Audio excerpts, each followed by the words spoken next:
এমন কোনো শক্তি এখনো তৈরি হয়নি বাংলাদেশে যে আওয়ামী লীগ সরকারকে তারা উৎখাত করতে পারে।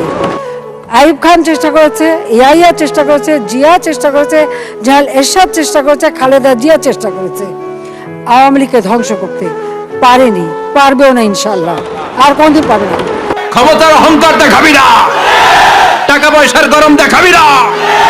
2 দিনের টাকার মালিক হয়ে ওর পা জমিনে লাগে না এরকম টাকা তা ছেড়ে নাই। লাম ইয়াকুন শাইআম মাযকুরা, তোর চেয়ে বড় ক্ষমতাশীল ছিল ফেরাউন। আল্লাহ ছাড় দিয়েছে, ছেড়ে দেয় নাই, ঠিক কি না? নমরুদরে ছাড় দিয়েছে, ছেড়ে দেয় নাই, ঠিক কি না?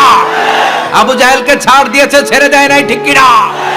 এখনো যারা গাদ্দারি করে, ইসলামের বিপক্ষে কথা বলে, ইসলামকে জমিনের ভিতর গেড়ে দিতে চায়, দেখা যায় আল্লাহ ওদেরকে ছাড় দেয় কিন্তু ছেড়ে দেবে না। চিল্লায় কও ঠিক কি না?